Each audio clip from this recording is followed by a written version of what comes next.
grand général Mamadi Doumbouya. Jazakallahu anni khayran. Le prophète Mohammed nous a dit que c'est le résumé de toutes les invocations. Dire à quelqu'un que Dieu te donne le pouvoir, que le pouvoir soit bénéfique pour toi, qu'il te donne la santé, qu'il te donne une bonne famille, qu'il te donne une bonne fin, tout est résumé dans ça. Tout ce que je peux dire aux Guinéens, vous êtes l'expression la plus achevée du patriotisme et de la générosité.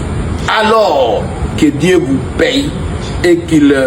vous facilite la gestion de votre pouvoir des décennies et des décennies.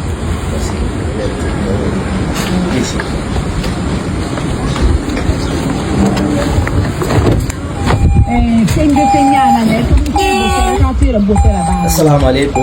Ara imi hiwri kum fu la landis ko jawontre parti jemo alla taw hara ko jawontre parti jemo ko dum do benata c'est la loi de la programmation militaire un truc comme ça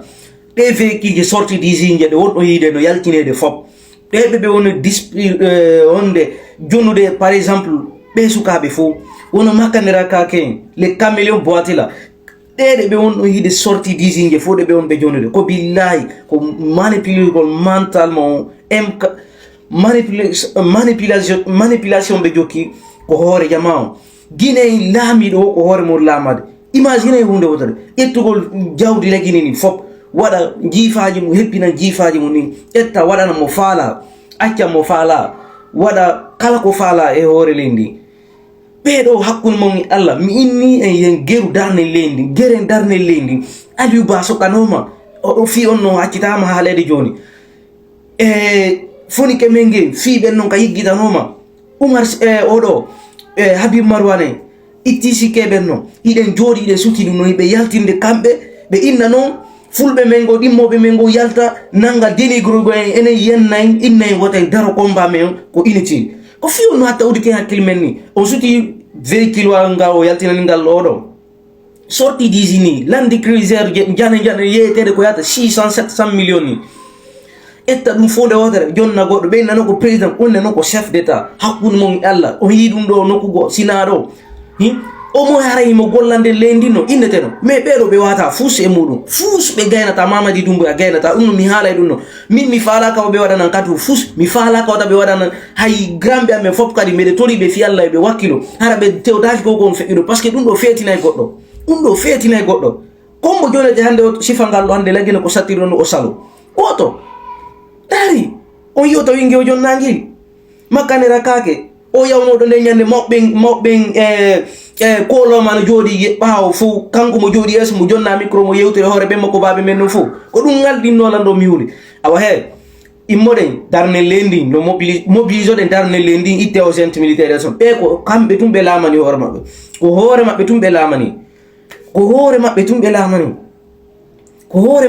lamani be anda importance Guinée fus be anda importance pouvoir be bonnude lendi be bonnude jawle lendi be hala fi simandu deme sen jodi ko do habe naati di projet yi simandu kadi en hira gite men nen immoden darnode dedi edo ko haaju mabbe minni personnel be andi Mamadi Doumbouya CNRD makon fo CNT be fop mabbe ko be dugula ko haaju mabbe on tumbe andi immoden darne leedi ni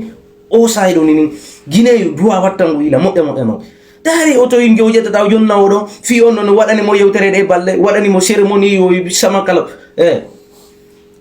immoden darne lendi laami do ko ala gisel wino ko kumpita laami do lamani ke hore mo banji faaji mabbe dino hey ibe wadde ko be faala ibe naadu de rewbe himbe de be faala be nano kambe ko